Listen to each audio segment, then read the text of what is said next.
Resumen imposible. Mati Columbati te ordena las noticias en un país imposible de resumir. Maldita suerte, una mirada crítica de una realidad absurda. Y ahí va, martes 15 de julio, y el dólar que sube y sube, y está en el escalón de los 1.350 para el blue.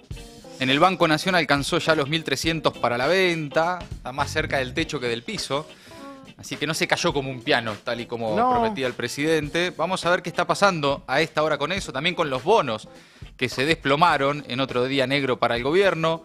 ¿Qué está pasando? ¿Por qué está aumentando el dólar también? Claro. Algunas incertidumbres políticas que andan dando vuelta y que el gobierno trata de calmar. Por eso hoy ratificaron que van a vetar el aumento de los jubilados, la distribución de los ATN a las provincias, etcétera. Bueno, eso lo ratificó hoy el jefe de gabinete Guillermo Francos. Atención que también la justicia de Estados Unidos suspendió de forma temporaria la entrega de las acciones de YPF. Vamos a contar ahora de qué se trata eso y qué pasa con ese caso. Mientras tanto, Milei fue a la rural, celebra los datos de inflación, mientras una familia necesitó en junio 1.200.000 pesos para no ser pobre. El alquiler, te digo, el alquiler muy por encima de la inflación también. Hay datos ahí de inquilinos agrupados que ahora vamos a repasar. La vida real de las personas y la fantasía del gobierno. Mientras, atención monotributistas, porque en agosto aumenta la cuota. Y hay novedades, cosas que vamos a ir contando, también de cosas que están pasando en el mundo. Mientras tanto, un like, un comentario y arrancamos a resumir con el dólar. Dólar en alza, su nivel más alto desde la semisalida del cepo. El blue pagándose a 1.350. Ahí tienen a esta hora los que habían comprado a 1.000, una oportunidad que en nuestro caso ha sido desaprovechada. El precio del dólar estadounidense, bueno, de la moneda estadounidense, alcanzó este lunes en Argentina el mayor nivel desde mediados de abril pasado. Este martes continuó subiendo. El dólar blue a 1.350. En la Nación, el oficial también andaba ahí a los altos, cerca de los 1.300. La cotización del blue saltó 40 pesos, más de un 3% entre estas horas, lunes y martes. 1.340 para la venta, 1.350. Bueno, seguro, obviamente, siempre el promedio, el lugar en donde compras, etcétera, pero aumenta también la brecha cambiaria con el mayorista. Hasta hace poco, muy poco, Milei decía que el dólar iba a caer como un piano. ¿Vos seguís creyendo que se te va a caer como un piano, como dijiste el otro día? Es que el problema es que se va a caer como un piano. ¿Se va a caer como un piano? ¿En serio? Entonces, ¿A cuánto se va a caer? ¿A 700? Bueno, el tipo de cambio que tenías en la convertibilidad era equivalente a 700. Por eso te lo pregunto. Y el de PPP, calculado por la metodología científica seria, da 600. Pero entonces va a quedar para Caballo recontra atrasado para los, vos decís econochando. No sé, recontra atrasado. Pero no, como si Caballo en su época defendía con uñas, garras, dientes, palos, todo lo que fuera, e insultaba a todo el mundo si le decía que había que devaluar, y era un dólar equivalente de 700. Bueno, ahí está, ¿no? Esto lo decía hace muy poco. El piano que no cayó finalmente. Milei, hablando de un dólar a 600, 700, bueno, está más cerca de los 1.400, ¿no? Del techo. Y al mismo tiempo el gobierno, por estas horas, está como tratando de llevar alguna tranquilidad. Esto siempre, por supuesto, tiene que ver mucho con las expectativas, tiene que ver un poco con la época del año, cuestiones estacionales, también con alguna incertidumbre, movimientos. Algunos cambios en la política monetaria también del gobierno, pero fundamentalmente que hay algunos movimientos en las últimas semanas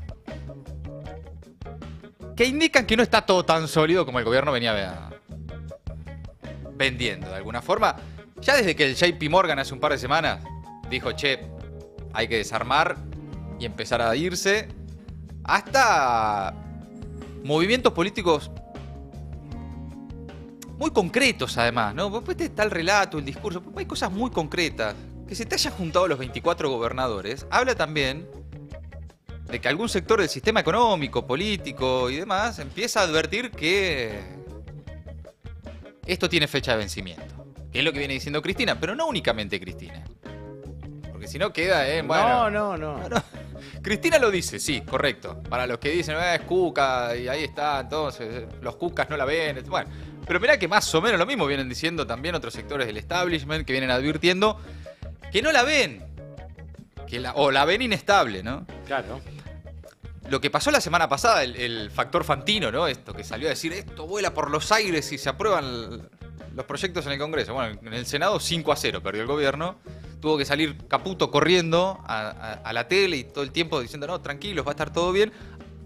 Y hasta tuvo que reconocer, Caputo, que el dólar puede entrar en una etapa de volatilidad, dijo la semana pasada, cuando fue a la tele a aclarar lo de Fantino. Escucha, esto decía.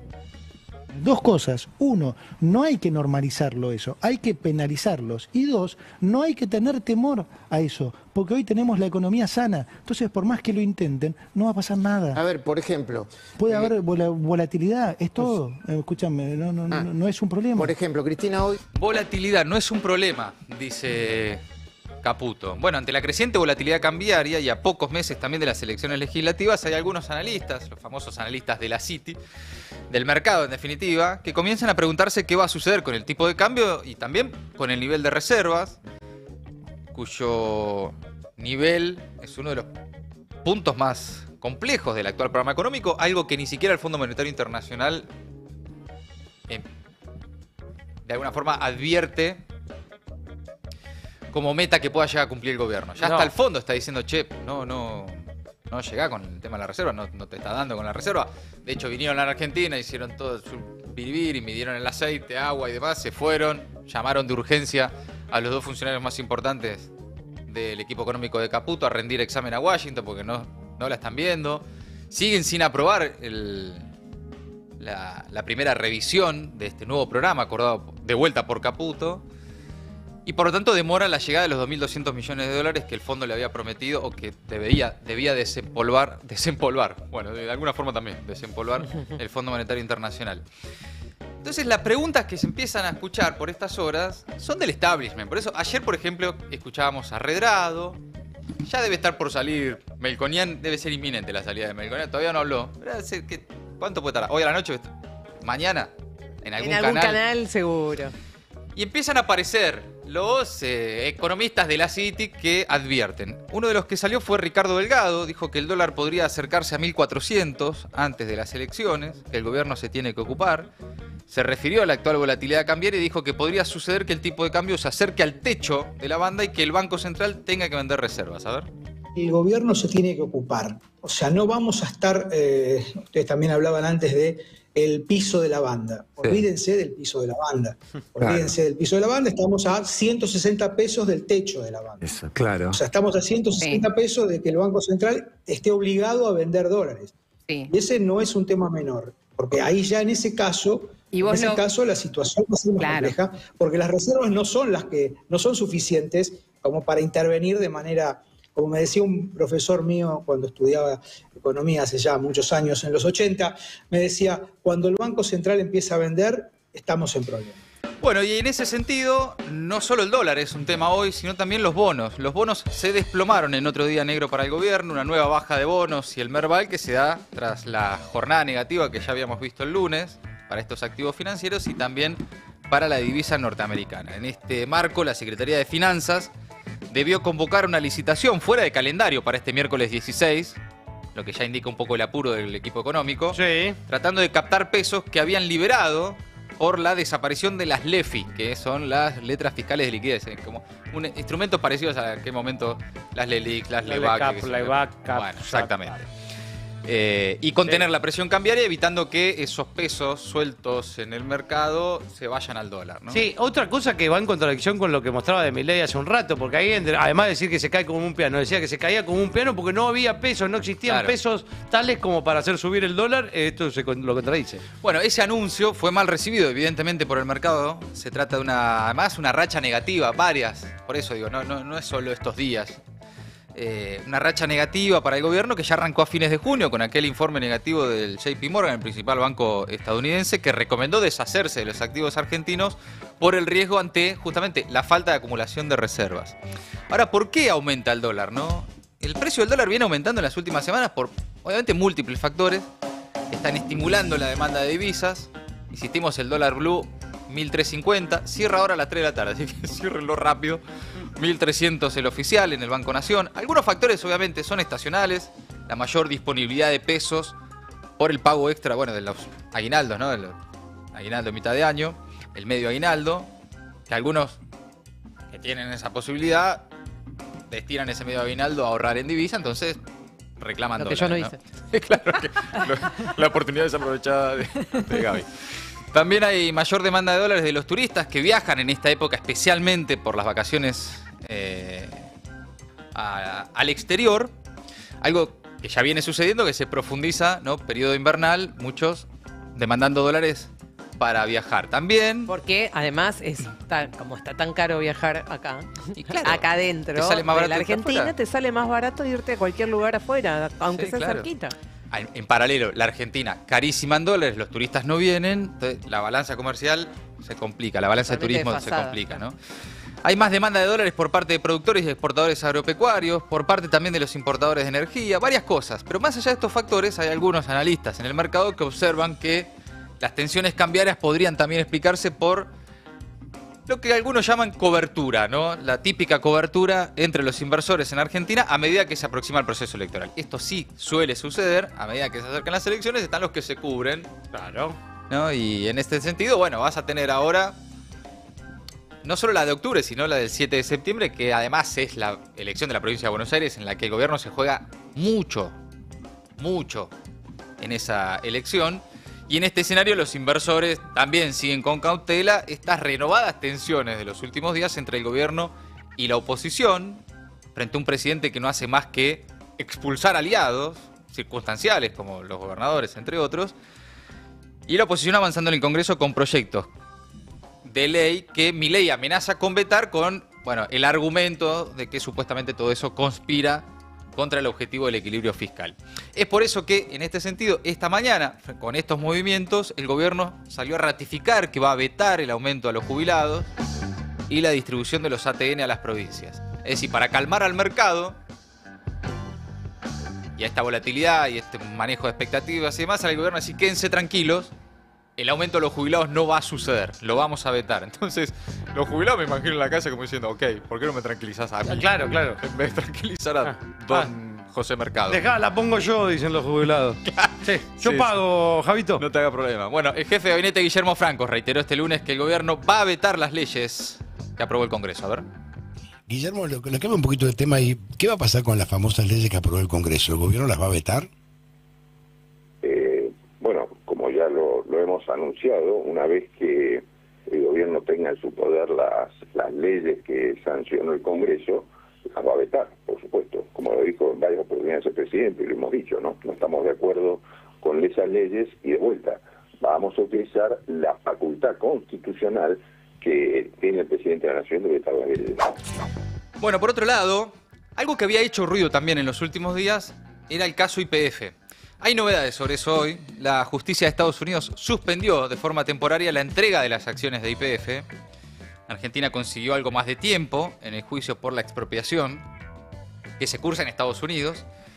La Cámara de Apelaciones del Segundo Circuito decidió la suspensión del fallo de la jueza Loreta Presca, quien días atrás falló a favor de Burford Capital y ordenó entregarle a este buffet de buitres que compró los derechos del juicio y litigar en la causa y que es el principal beneficiario de la resolución de primera instancia que fijó un resarcimiento de al menos 16.000 millones de dólares, el 51% de las acciones que hoy están en manos del Estado argentino, bueno, todo eso que ya se viene contando, ¿no? Esta medida administrativa y preventiva de hoy le da más tiempo a las partes para entregar sus argumentos sobre la cuestión. Burford Capital lo va a hacer pasado mañana, el jueves 17, y la Argentina el martes 22 de julio. Entonces, ambas partes que habían solicitado esta prórroga hoy fue concedida. Sebastián Soler, que es el ex subprocurador del Tesoro durante el gobierno de Alberto Fernández, segundo de Carlos Zanini y encargado en su momento de llevar adelante esta causa por 4 años, detalló en su cuenta de Twitter cómo sigue esta causa. El 17 de julio, Burford presentará un escrito oponiéndose al pedido argentino de que la suspensión preventiva se prolongue hasta que la Cámara resuelva la apelación contra la sentencia de fondo. Después, el 22 de julio, la semana que viene, ¿no? Sí, 22 de julio, Argentina responderá argumentando en detalle en favor de que la suspensión se prolongue, sin plazo, pero muy pronto, dice Sebastián Soler, se dará la elección de los 3 jueces de la Cámara que integrarán la sala que resolverá esta cuestión. Una vez completado el cruce de escritos y definidos los jueces, la Cámara puede resolver el pedido de la Argentina en cualquier momento, pero no tiene plazo para hacerlo. Si la Cámara accede al pedido de la defensa argentina, la orden de Presca de entregar las acciones de YPF quedará suspendida hasta que la Cámara resuelva la apelación de Argentina contra su sentencia de fondo, la que ordenó los 16.000 millones de dólares famosos, etc.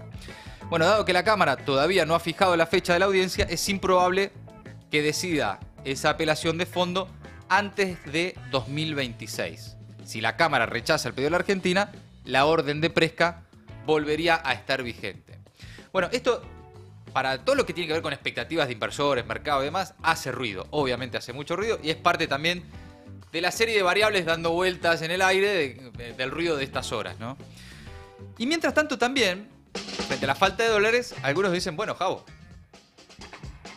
las retenciones, ¿qué hacemos? Fue hoy Milei a la rural. Sí. Por ahora no habrá baja de retenciones. Que se la subió hace poco. Se la subió hace poco y ya les había anticipado que se las iba a subir.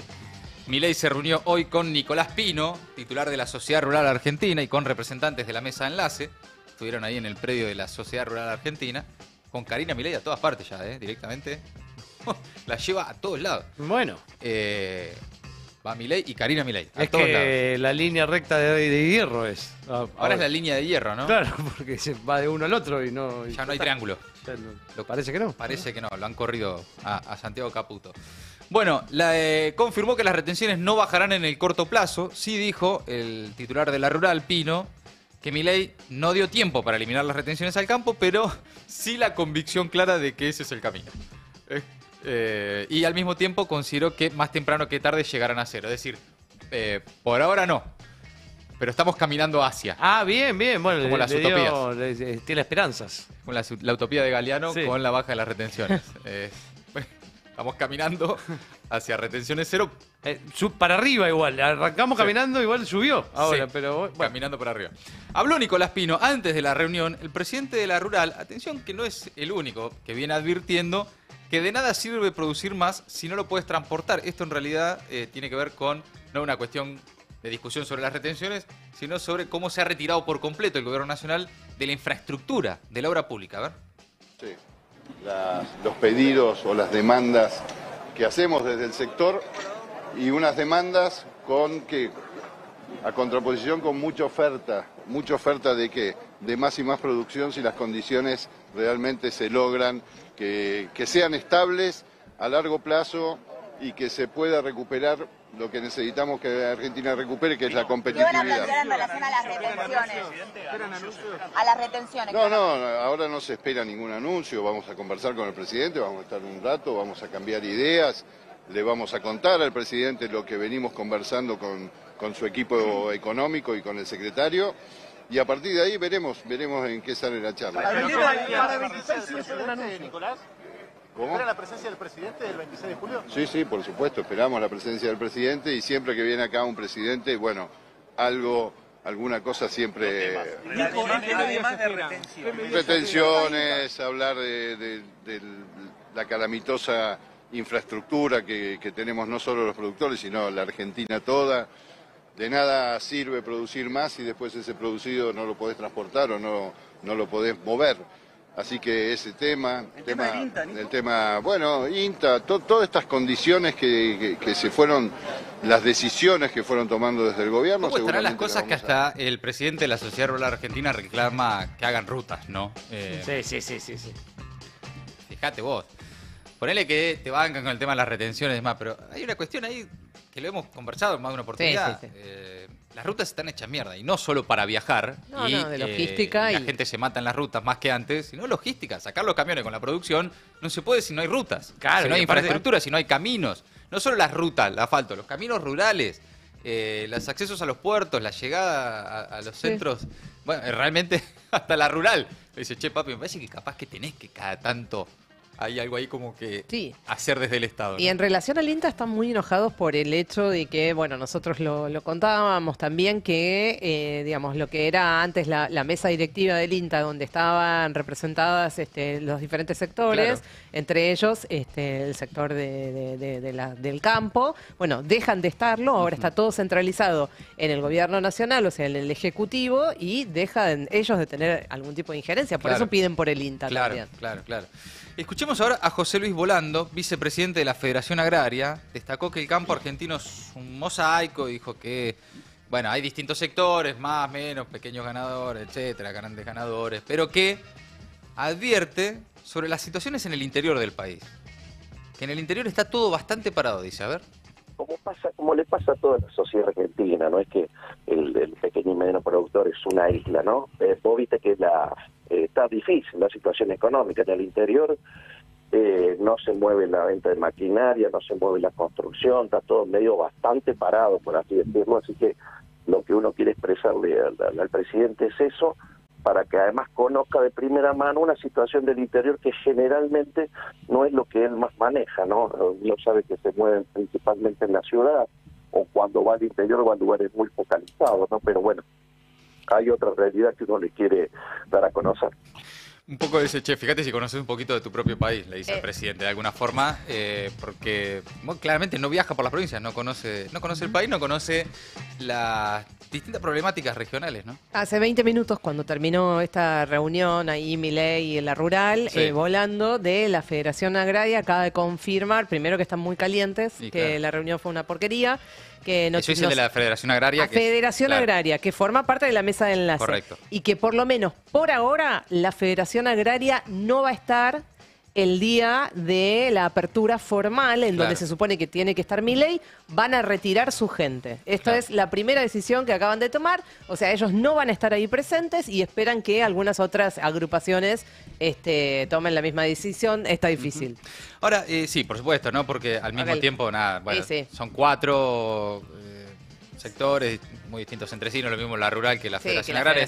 Ya lo hemos aprendido largamente en aquel conflicto. Sí, los que conforman la mesa de enlace. Con dolor. Pero de aquella época quedó conformada esa mesa de enlace. Es heterogénea. Siguen juntos, ¿no? Bueno, de esa mesa de enlace, la Federación Agraria retira a su gente el día que Milei esté ahí en la rural. ¿Viste qué interesante eso que dice el de la Federación Agraria, Volando, de le queremos contar cosas que pasan en el país? Le quiere uno dar a conocer, dice Volando, porque sabemos que se mueve más por la ciudad. En realidad, porque Milei cada vez que viaja al exterior, especialmente a Estados Unidos. No conoce el país. No viajó a ninguna provincia más que muy específico alguna vez, y siempre para algo muy específico, como aquella vez que fue a Tierra del Fuego a recibir a la jefa del Comando Sur, o ahora hace poco el viaje a Chaco, pero para inaugurar una iglesia, la iglesia de los Milagros, que transforma pesos en dólares. Bueno. Capaz que era para eso. Bueno, si le llegaran a transformar en un golazo.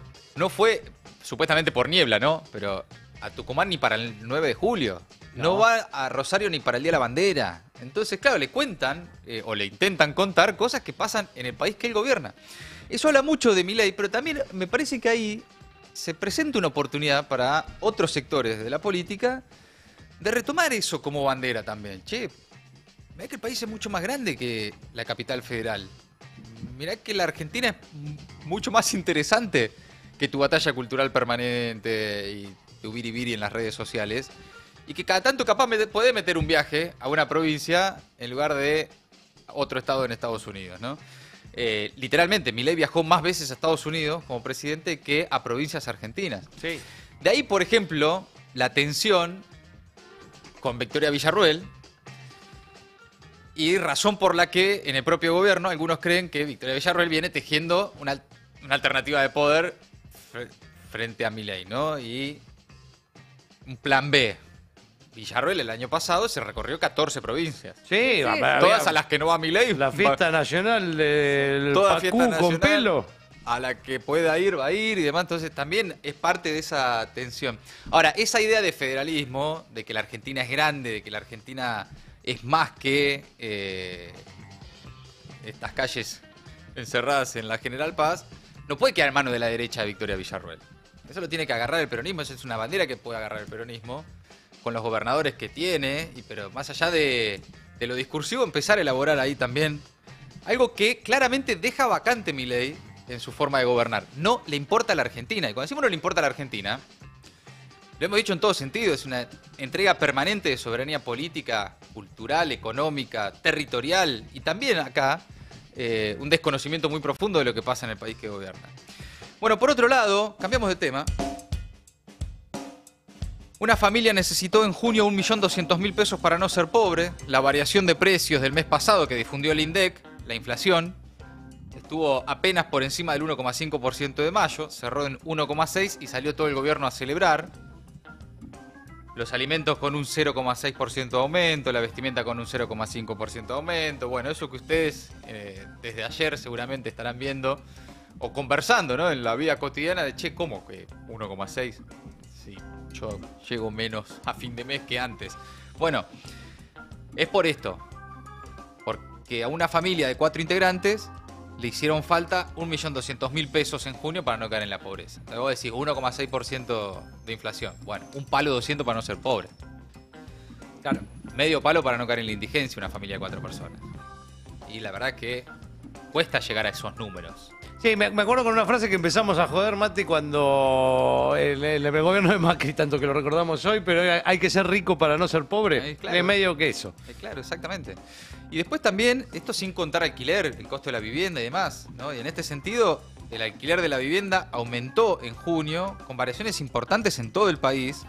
Una suba descontrolada en algunos casos de los precios de los alquileres, que también expone en parte el fracaso de la política de regulación total impulsada por el propio Milei, por lo menos si sos inquilino, ¿no? Capaz, bueno, si sos gente que construye torres para tener departamentos vacíos o que alquila departamentos y demás, bueno, propietarios, todo bien. Si sos inquilino, estás hasta las manos.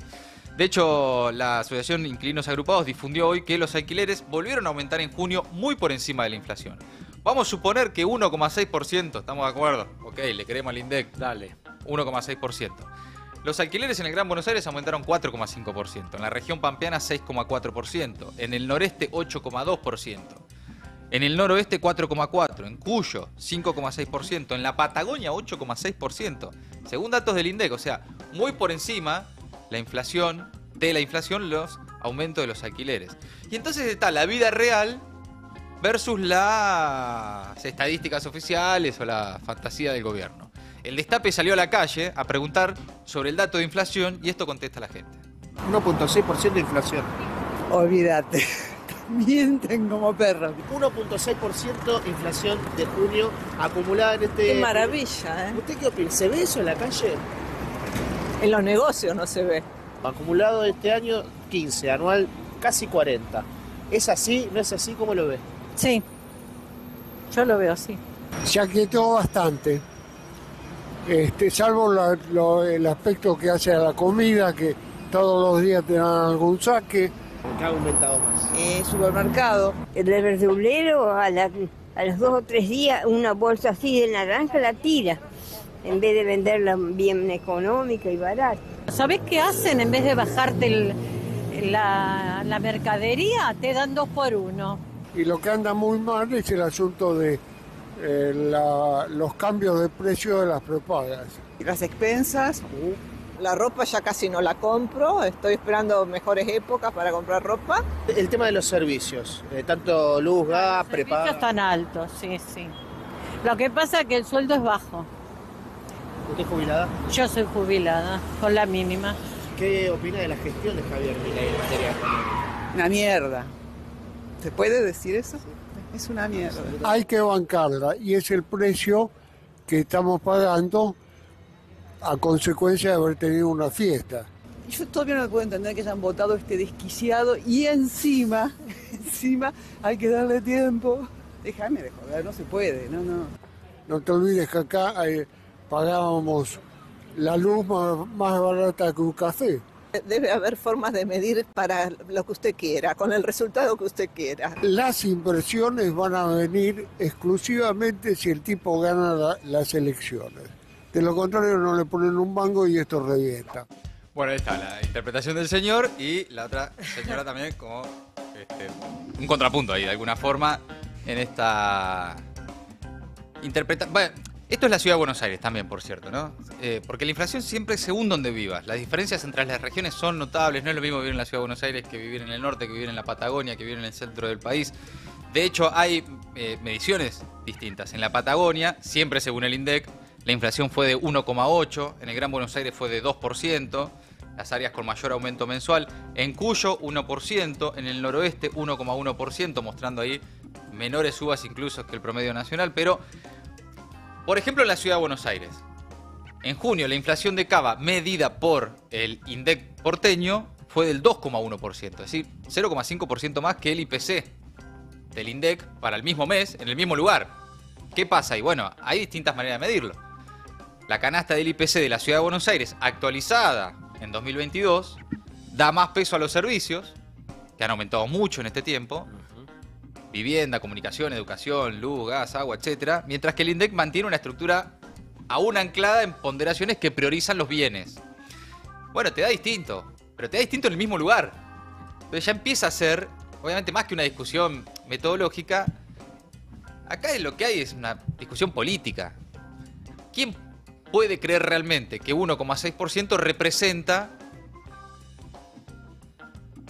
el costo de vida real de las personas hoy en día en la Argentina? Sin considerar, por supuesto, que todo quedó carísimo, ni bien asumió el gobierno de Milei. Post-devaluación, todo quedó arriba. Los ingresos fueron una de las anclas centrales, uno de los recursos centrales del gobierno para mantener la inflación en estos niveles, que ni siquiera es una inflación. Por estas horas se recordaba el 1,6% del IPC Congreso que medía Patricia Bullrich cuando gobernaba Cristina Kirchner. Sí. ¿Se acuerda? Y Patricia Bullrich denunciando el 1,6% de inflación desde el IPC. 1,63 era. 1,63. Denunciando desde el Congreso Patricia Bullrich 1,6. Sí, y decía que el dato más preocupante era que la interanual daba 22 y ahora da 39 la interanual. Bueno, ¿cuál era la inflación en ese momento? ¿Y cuál era el nivel de actividad económica, de consumo? Claro. De inversión en educación, de satélites al espacio, y no qué sé yo. Y sin embargo, ¿no? 1,92% en septiembre de 2015. De denuncia, y mira con Sturzenegger al lado, Patricia Bullrich y demás. Y no hay que olvidarse algo, Mati, que es que durante el 2024... más o menos, por supuesto, porque la primera caída de diciembre, enero, fue realmente muy abrupta, pero los salarios intentaron acomodarse con algunas paritarias. Ahora, en este primer semestre del 2025, fue siempre a la baja, siempre a la baja. Las paritarias fueron siempre a la baja, los salarios no se movieron. Sí, sí. Salvo para el gobierno que dice que no. Sí, bueno. Pero después salís del discurso, del relato, de la batalla cultural permanente y la realidad, la vida real de las personas es distinta.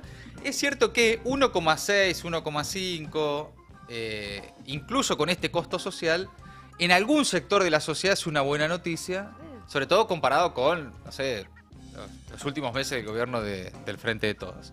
Ahora, hay dos Argentinas. Están los que con estos números posiblemente se estén acomodando, tienen acceso a crédito, pueden cambiar el auto. Vos vas hoy capaz a la puerta de un concesionario y haces esta misma encuesta y te vas a encontrar tal vez con otra realidad muy distinta si la haces en la puerta del supermercado. Hay una Argentina a dos velocidades, eso está claro, ya lo hemos conversado. Aumenta muy fuertemente el uso de la tarjeta de crédito. En algún sector de la sociedad para viajar al exterior, en otro sector de la sociedad para comprar alimentos en el supermercado. Bueno, las dos cosas suceden al mismo tiempo. Claramente hay... Sí, después tenés... La Argentina partida al medio. Después tenés rubros, servicios, algunos servicios. Por ejemplo, ayer hablaba con una amiga que vive en Bariloche que tiene un jardín maternal. Sí. Y me decía, Gaby, me dice, yo sé que esta persona está destruyendo todo. Sí. Ahora, desde que la inflación está más o menos estabilizada, yo puedo por lo menos ir proyectando en este jardín materno y la pechea todos los días, o sea, que casi que no tiene para comer, pero sin embargo, digamos, le da una cierta estabilidad. Eso también hay que entenderlo. Sí, sí, por supuesto. Hay que entender por qué en algunos casos hay gente que todavía sigue bancando, bueno, aferrada a esta cuestión, digamos, de la inflación medianamente controlada. El tema es qué tan viable en el tiempo es eso, ¿no? Porque si vos tenés hoy el blue de vuelta 1.350 y los movimientos con el dólar que que se observa, me decís, bueno, entonces, bueno, ¿qué ella era es, esto? por eso te digo, Claro. ella es consciente, me dice, yo No, sé no, que claro, está destruyendo, claro. me dice Bariloche encima, sin turismo, Claro. sin nieve, está todo destrozado. Totalmente. Y mientras tanto, sube la cuota del monotributo, con una inflación del 15,1% en 6 meses.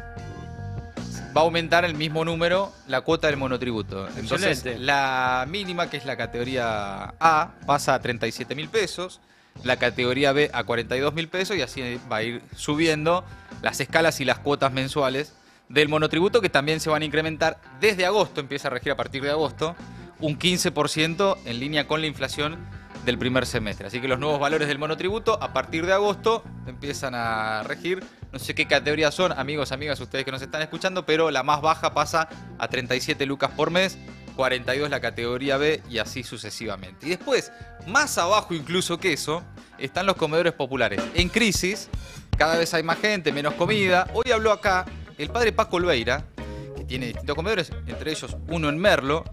Tuvieron que cerrarlo por la falta de fondos del gobierno nacional. El padre Paco Olveira, cura en Opción por los Pobres, lo contó esta mañana en El Destape. Sí, podríamos seguir dándole simplemente harina, digamos arroz y fideo, pero a mí me parece que eso no es alimentar a nuestra población y darle hidrato de carbono solo no sirve. No tenemos para la carne, no tenemos para la verdura, no tenemos para la fruta, y por una cosa muy sencilla, que puede ser o inutilidad o perversión. Yo creo que es perversión. Inutilidad y perversión, dice el cura Paco Olveira. Bueno, también, ahí está el ajuste, ahí está el equilibrio fiscal, ¿no? Le bajás el impuesto a los bienes personales a los que más tienen y ajustás en comedores en los barrios más protegidos. Así le cierra el número a cualquiera también, ¿no? Pero te está quedando mucha gente afuera. Por otro lado, el gobierno dio un paso clave hoy para seguir rajando gente en el Estado. Atención con esto porque empieza a generarse en la calle un movimiento. Atención al jueves, el jueves a la tarde, porque los estatales hoy salieron, pero vuelven el jueves, junto con los trabajadores del Garrahan, juntos con los pilotos, juntos con el colectivo Ni Una Menos y distintos sectores que se van agrupando en la calle. La novedad de hoy es que pese al fin de las facultades delegadas, el gobierno de Milei dio un paso más en la motosierra al Estado al avanzar en la reglamentación de la reforma laboral para habilitar el despido de los empleados de planta permanente. Así, otra vez, Sturzenegger, con el Ministerio de Desregulación, aprobando un procedimiento que permite a los organismos públicos solicitar perfiles de trabajadores incluidos en el registro de personal en situación de disponibilidad y ahí cubrir cargos vacantes. Hoy salieron los trabajadores de ATE, se movilizaron. Ahí estuvo Lula González en el móvil del Destape. Pedro Lin, secretario general de ATE Capital, cuenta en el Destape que, además del desguace y los despidos, ya perdieron un 40% del salario. Tenemos miles y miles de trabajadores despedidos y los sueldos congelados. Nosotros ya perdimos 40% de nuestro salario que asumió el gobierno. Entonces, por eso venimos al Ministerio de Economía, que por momentos, como decías vos, es el Ministerio de Transformación de Sturzenegger y por momentos es Caputo. Se pasan la pelota un poco y un poco los que definen cómo nos ajustan, a quién golpean, si le pegan a los jubilados, si nos pegan a nosotros, qué organismos se cierran y en qué derechos perdemos los trabajadores en general. Bien, ahí estaba, esta mañana al mediodía en el Destape. Y últimas novedades que tienen que ver también con una denuncia a los trolls de Milei por atentar contra el orden democrático. Un grupo de diputados y diputadas nacionales del bloque Unión por la Patria, ahí con Hugo Yasky, Daniel Goyán, Juan Marino, Victoria Tolosa Paz, Julio Pereira y Santiago Cafiero, Sabrina Selva también, presentaron hoy una denuncia contra quienes serían los titulares de esas cuentas de Twitter identificadas como el Gordo Dan, el Trampista, Fran Fijap, el Pit y demás. Daniel Parisini, Franco Antunes, Luciano Cabrera y Pedro María Lantarón. La denuncia se basa en una serie de publicaciones realizadas el 10 de julio, mientras el Senado de la Nación aprobaba aquel 5-0 de proyectos que tenían, entre otros, aumentos jubilatorios, para presupuesto para personas con discapacidad, los ATN para las provincias, todo eso que ustedes ya saben. Y presentaron finalmente una denuncia penal. Los legisladores señalan que si bien la libertad de expresión es pilar fundamental de la democracia, no es un derecho absoluto y encuentra sus límites cuando se incita a la violencia y se atenta contra las instituciones. Bueno, todos recuerdan esos tweets, ¿no? Las publicaciones, es ahora Javo, metan los tanques dentro del Congreso, hay que organizar milicias populares, hay que dinamitar el Congreso con los senadores adentro. Bueno, toda esa serie de tweets que estuvieron dando vueltas en la misma tarde que el Senado aprobaba esos proyectos. En línea con eso, También Julia Mengolini denunció penalmente a Milei por violencia digital con fondos del Estado, una medida que también alcanza un grupo de dirigentes y militantes libertarios, con Juan Grabois como abogado. Denuncia en la justicia el ataque que estuvo sufriendo en el último tiempo y radicó una denuncia penal contra Milei y un grupo de dirigentes y militantes libertarios. La presentación judicial surge luego de esa campaña de hostigamiento que sufrió Julia durante las últimas semanas, con epicentro en las redes sociales, la utilización a través de inteligencia artificial de un video falso, de contenido sexual y demás, y al mismo tiempo también el propio Milei montándose a esa campaña, ¿no? Y por otro lado, en ese estado permanente del avance del gobierno o de la profundización del gobierno en su estado autoritario, hay novedades sobre la causa que tiene a la mierda de Spert como protagonista. Sí, claro. Ordenan... La que dejaron en la vereda. La mierda que dejaron en la vereda. Sí, claro. Exactamente. La Cámara Federal de San Martín, atención, noticia de último momento, ordenó excarcelar a Eva Mieri. La Cámara Federal de San Martín concedió la excarcelación a la concejal de Quilmes, Eva Mieri, que estaba detenida desde el miércoles 2 de julio, acusada junto a Alesia Baigar y a otras militantes peronistas por la jueza Sandra Arroyo Salgado de ser partícipe del escrache a la casa del diputado José Luis Espert. A su vez, también redujeron considerablemente el monto de la fianza para Alesia Abaigar, funcionaria del Ministerio de la Mujer de la provincia de Buenos Aires, que también estaba imputada en la causa. Está imputada. Pero que además estaba con prisión domiciliaria y Sí. no es que se la habían levantado, es lo que entendí yo, esto es así, Sí, Mati, sí. porque le habían puesto un monto muy, muy elevado para 30 palos. la excarcelación. 30 millones de Ahora pesos. lo que estás diciendo es que le bajan ese monto. Pasa de 30 a 2 millones de Y pesos. que entonces eso, digamos, Sí. pudiendo poner esa fianza, si se quiere, puede ahora sí estar en libertad. Exacto. Sigue con prisión domiciliaria, pero bueno, tiene ahí, en este caso, novedades. El caso particular de Eva Mieri, entonces, que ordenan excarcelarla. Pero tiene que ver con el estado de profundidad. Mientras todo lo otro se vaya complicando, más va a profundizar el gobierno su estado autoritario, y estas son novedades. Y otra novedad de último momento, porque la Cámara Federal porteña procesó al oficial de la Policía Federal, Cristian Ribaldi, por aquel caso de la nena gaseada. Sí, ¿Lo claro. recordarán? Sí, por Gaseó a una supuesto. nena de 10 años en la represión en el Congreso del 11 de septiembre de 2024, que le echaban la culpa a la madre. Y a no sé Sí, quién. a unos vestidos de naranja, Sí. que eran en realidad gente que asistía médicamente a los reprimidos. Bueno, la Cámara Federal porteña procesó al policía, Cristian Ribaldi, por gasear a la nena. Viste que después Patricia Bullrich dice, sí, métanle.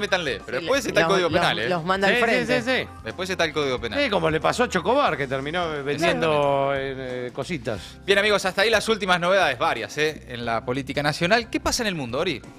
El gobierno israelí de Benjamin Netanyahu siempre va por más. Intensifica sus ataques en varios frentes al mismo tiempo. Bombardea, por ejemplo, en Siria, también en el este del Líbano, apuntando en particular a posiciones de Hezbollah. Mientras tanto, aumenta la represión en Cisjordania, con decenas de miles de palestinos y palestinas desplazados, y la situación humanitaria, por supuesto, en Gaza es cada vez más grave. Fíjense este dato de la Oficina de Derechos Humanos de la ONU. Al menos 875 gazatíes fueron asesinados mientras buscaban comida. Las muertes ocurrieron en puntos de distribución gestionados por esa mal llamada Fundación Humanitaria y Gaza, que es esa iniciativa conjunta de Israel y Estados Unidos que viene operando desde fines de mayo, por fuera de lo que son los organismos internacionales y por fuera, por supuesto, del derecho mismo internacional. En paralelo, les quiero contar que desde este martes, Colombia es sede de una cumbre de emergencia sobre Gaza, y les propongo que escuchemos la palabra de la canciller colombiana en la apertura de la cita. Conferencia copresidida con Sudáfrica demuestra que los gobiernos del sur global no aceptamos que el derecho sea rehén de la geopolítica. Lo que ocurre en Palestina no es una tragedia accidental, sino un régimen de ocupación y exclusión que la comunidad internacional no puede seguir tolerando. Palabra entonces de Yolanda Villavicencio, nueva canciller colombiana. Esa iniciativa de la que estamos hablando la impulsa un grupo llamado el Grupo de la Haya, que es un bloque efectivamente de países del sur global que nació este año, a principios de este año, en enero pasado, en la ciudad del mismo nombre, con un objetivo muy claro que es actuar frente a lo que denuncian sin rodeos como un genocidio, el genocidio en Gaza. Estamos hablando de países como Colombia, Sudáfrica, Bolivia, Cuba, Honduras, Malasia, Namibia y Senegal. Pero en esta cita de hoy y mañana están participando delegaciones de unas 30 naciones, además de organismos de las Naciones Unidas. O sea, que no se trata solamente de ese Grupo de la Haya, de esos 8 países que la integran. El encuentro busca pasar de la condena a la acción concreta, en palabras del presidente colombiano, que es anfitrión, ¿no?, de la cita en esta ocasión. Y así lo dijo Gustavo Petro en una columna, de hecho, que publicó y de la que hemos hablado la semana pasada en el diario británico The Guardian. También dijo, ningún Estado está por encima de la ley. Ese es el espíritu, ¿no?, de la cumbre que se va a desarrollar entre este martes y mañana miércoles. ¿Qué van a hacer? Van a evaluar medidas posibles, medidas legales, medidas diplomáticas y hasta comerciales para tratar de ponerle un parate al gobierno israelí de Benjamín Netanyahu. Entre otras cosas, están proponiendo básicamente cumplir con el derecho internacional, con las órdenes, por ejemplo, de arresto del Tribunal Penal Internacional contra Benjamín Netanyahu. También están evaluando cómo impedir el envío de armas a Israel, cómo cerrar puertos, ¿no?, a buques vinculados a su industria militar. De eso también estuvimos hablando la semana pasada en base a un informe de la relatora de las Naciones Unidas para los territorios palestinos ocupados, Francesca Albanese, que es una de las voces más esperadas de esta cita. De hecho, habló hace apenas unos minutos. Ella misma fue sancionada la semana pasada por Estados Unidos. Le bloquearon bienes, visa, le prohibieron la entrada al país justamente por la denuncia fundamentada que viene haciendo del genocidio en Gaza. Bueno, en esta ocasión me parece que la cumbre pone al sur global en el centro del escenario y esto es realmente muy interesante. Busca reactivar la presión internacional para frenar el genocidio que ya dejó cerca de 60.000 muertos. Amigos, amigas, hasta ahí el resumen imposible de Maldita Suerte. Maldita Suerte. De 14 a 17.